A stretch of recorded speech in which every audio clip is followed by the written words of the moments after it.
This is the Lockpicker 1969, and welcome to my channel, and welcome to the next episode of Interview with the Lockpicker. Today's guest is Swynndla. Say hi. Hey, yeah. So, where are you from? I am from New Zealand, and a lot of people call us Kiwis because And why is that? the national bird of New Zealand is a kiwi. It's a flightless bird that only comes out at night and is very shy, a lot like us New Zealanders, and, we tend to be polite. I think New Zealanders are to Australians like Canadians are to Americans. Gotcha. Okay. Mm. So, how and when did you get into locksport? Well, when I when I was a child a long time ago, I liked a lot of people, and yourself included, I know, like to take things apart and figure out how they work. And when I figured out, I can't remember. My brother claims he showed me how to decode a one of those bike locks back then. Back then, there was only one type of bike lock, and it was very easy to decode. And I just thought that was fascinating. And later on, years and years, I just still had an interest in trying to do that if I've had a bike lock that was more advanced, and some of them I couldn't figure out, and that some of them I could, like, for example, when I was at work, my boss would we had these laptops where the insurance would only cover it if they were secured by this combination lock of a certain standard, and then they wouldn't insure it because they would know that the laptops could be locked up by this wire thing. They could be locked and not stolen. Anyway, my manager, when people started to leave the job, and my manager would collect these wire locks that he did not know the combination for. Okay. They were locked, but he did not. So he would give them to me, and I would decode them because I figured out. At first, I can't remember. At first, I think I offered to give it a go, and it had false gates, and then I figured out that it was the middle false gate that was the true gate of it when I find the three false gates of each wheel. And so there was a pattern, and I was able to decode it, but no one else could do it. And so my manager would always give that to me. And so I like that kind of thing. But as I say, there were other ones that I just could not figure out. And so eventually I Googled that type of lock, and up came Potty 314's video and on that lock, and I started watching more of his videos, and Potty 314 is just, he's great. He is, some people call me the combo king, but no, Potty 314 really is exceptional, because he's an engineer by trade, by job, and he will take things apart to see how they work. Mm-hmm. He's much better at that sort of stuff than I am. Okay. And so I learned so much of him, and he also was into picking pin tumbler locks as well, you see. So I started to get an interest in pin tumbler locks as well, which was great. I started my YouTube channel mostly just on combination locks. Like because that was 5 years ago, right? Exactly, it was 5 years ago. It's some of the people in locksport community. I think there was a sudden uptake of locksport during lockdown, and some people have learnt lots, and and some really smart people who've got black belt and the belt system and things like that, and very smart, much smarter than I am, and I'm not as good at pin tumbler locks, but I'm learning. But I'm more focused on the combination locks, and the combination locks is a big field in itself. There's easy ones, and then there's hard ones, and then there's high security ones, and you could keep going right up until safe cracking, which I have not done. But I'm just pointing out that it's a bigger field than people might realize at first. So there's lots to keep me entertained. Well, you definitely got me interested in learning to decode. So yeah, it's yeah, I do like it, but I've recently been getting into more pin tumbler locks and dimple locks and stuff like that, and of course that's a huge rabbit hole itself, because there's lots going on there. Yeah. It's a huge field. Okay, you had originally had a mission with your YouTube channel, in that you wanted to record techniques. Well, I just wanted to. I was learning all this good stuff, and some of the stuff, a lot of stuff I was learning off Potty 314, and some of the stuff I was learning myself, and some of the stuff from other videos, and I just wanted to put it all in one place for me, so I wouldn't forget, if I, because I wanted to know, what I'd done and how to open this particular type of combination lock and things like that. So I started doing my, I think Potty 314 encouraged me to start the channel, and that was good. And so 5 years is a pretty long time, but compared to some other channels, but I've only been doing it on and off. I took some long breaks in between them. Well, how has your subscriber base been? That's the surprising thing. I took one of the long breaks and came back and saw that the subscribers were just growing by themselves, and what was happening was someone would have a combination lock in their drawer for a couple of years, and they dig it out and they want to use it, but they've forgotten the combination. They look up a video, they happen to come across my video how to decode it, and it works, and then they leave a comment saying, "Oh, thank you, you just saved me buying a new lock," and and some of my comments were really, really thankful, and it was really pleasing to read them.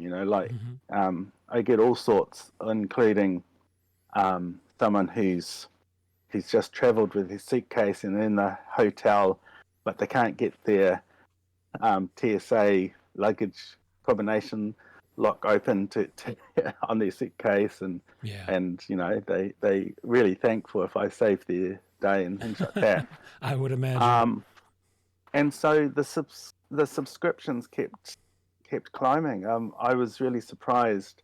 In fact, my channel has got heaps of views and quite a few subscriptions, and most of those are, the vast majority of those are not within the lock sport community.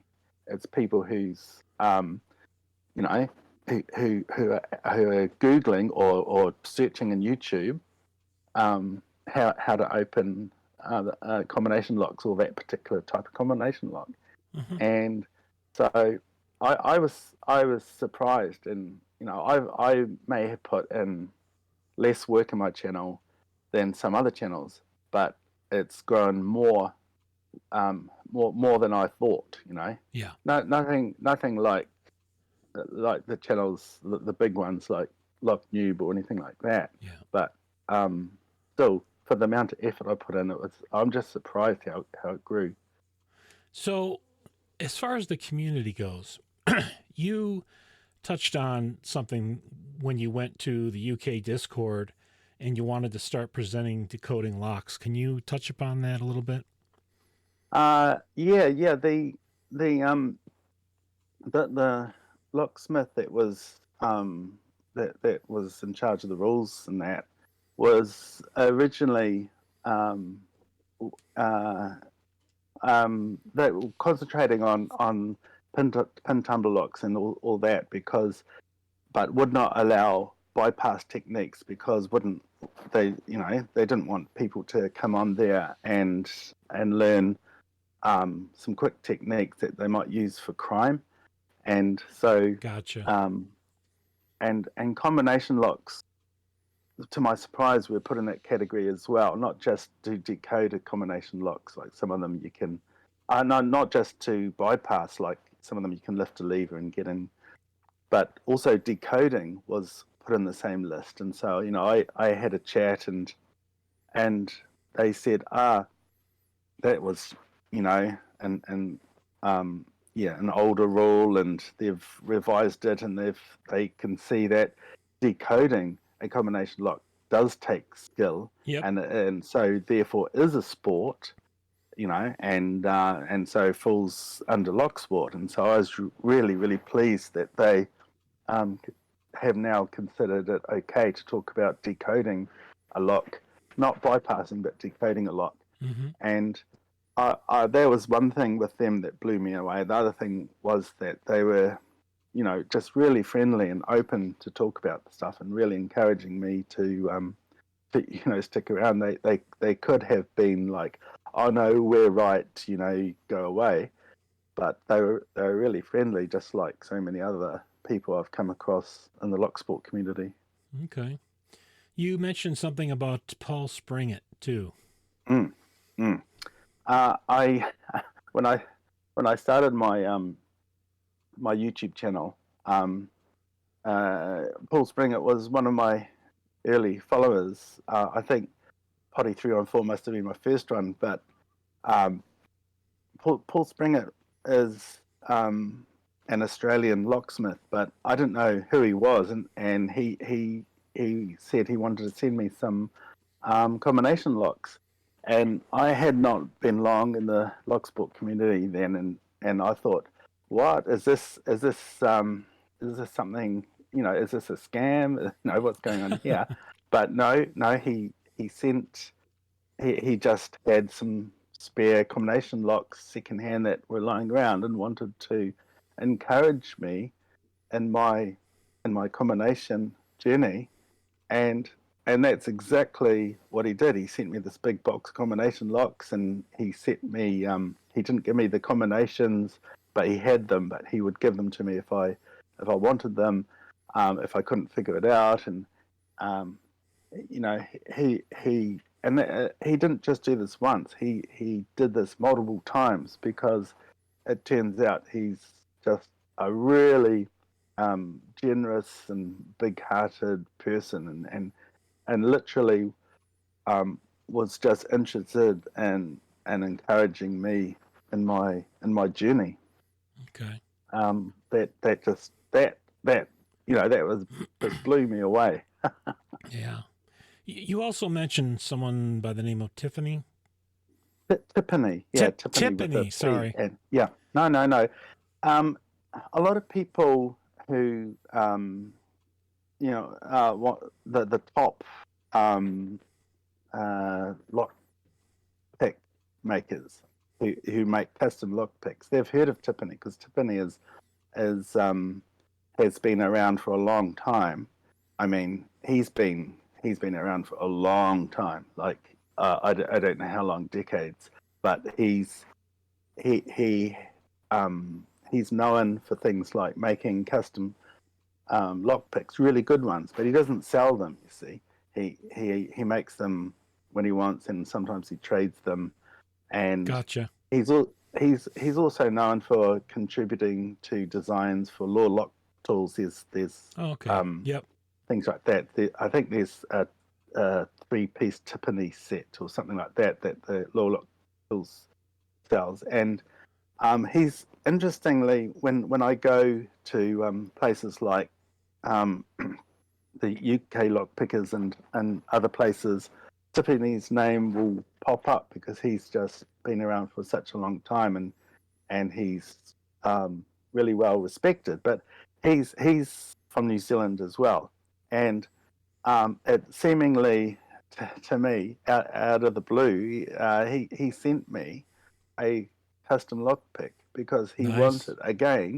he wanted to encourage me on my journey, and especially since I was a fellow Kiwi, he wanted to encourage me, and so I got this for free, and it was so beautiful. I had never seen anything like it before, let alone owned it, and I was too scared to use it at first, but now I use it all the time, and it's still going, and lots of my lockpicks would break. But this, I don't know how. It's just the perfect pick. Yeah.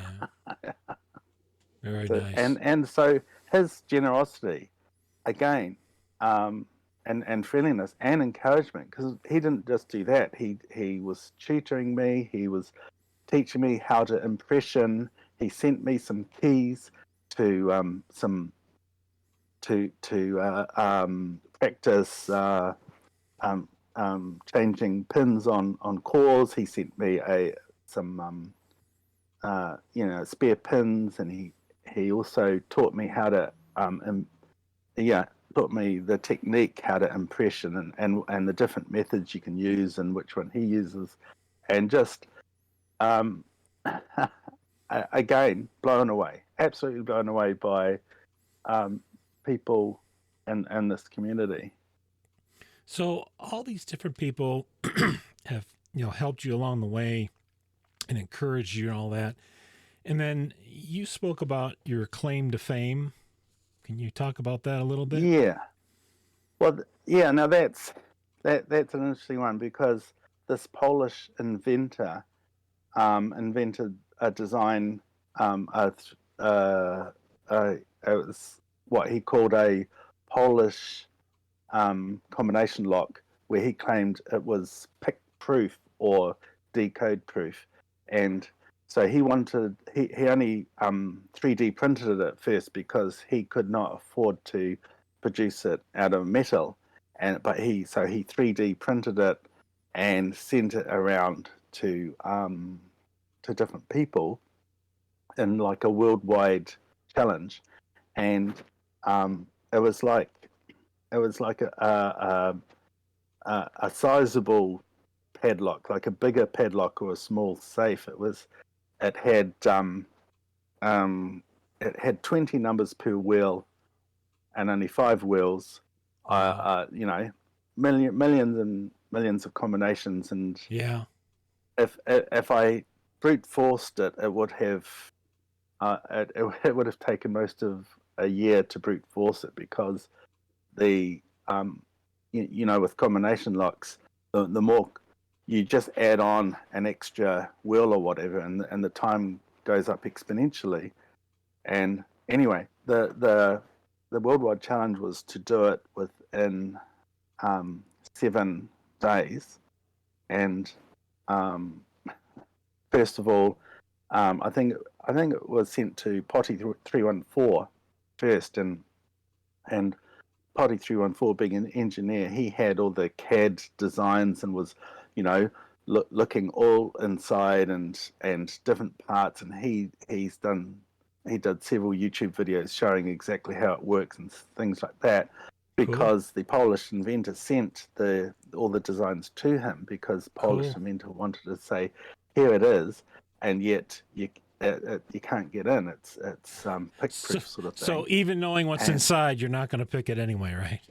Exactly, because the inventor's very smart, and he I don't know if you know, but some combination locks where a lot of combination locks, you put on tension and then you find the binding wheel, which is very similar to pin tumbler locks, because you put on tension and you try and find the binding pin.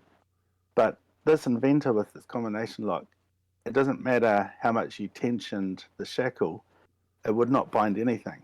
And so, that was not going to work. So, and not only that, he did it in an even smarter way. So instead of doing an indirect thing, he did an indirect thing on an indirect thing, and it was just he was really smart.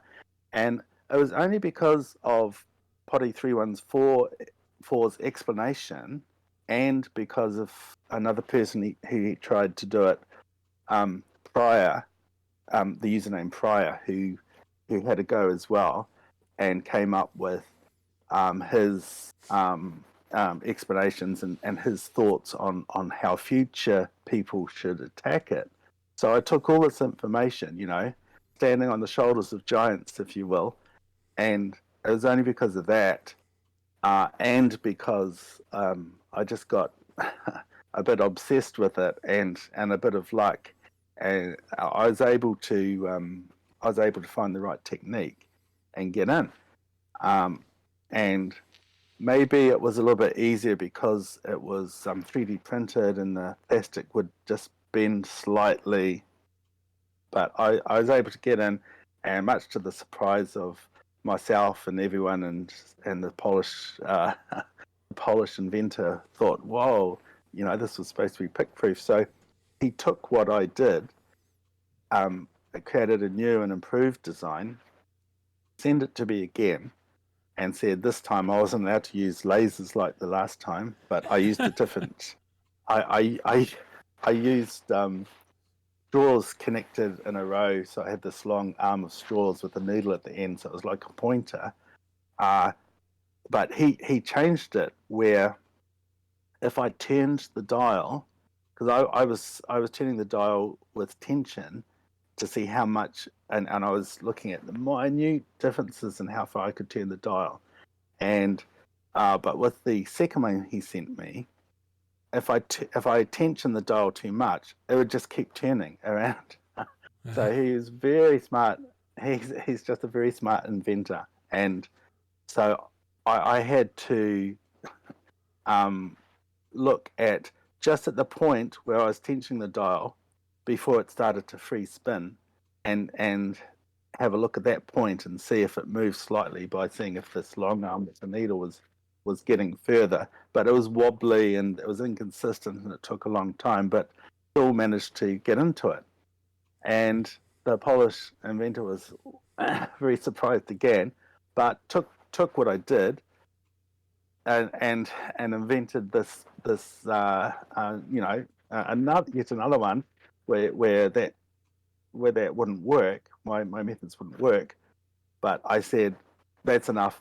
I'm not going to give it a go because I was getting burnt out, and I get burnt out easily because I get so obsessed with things, and I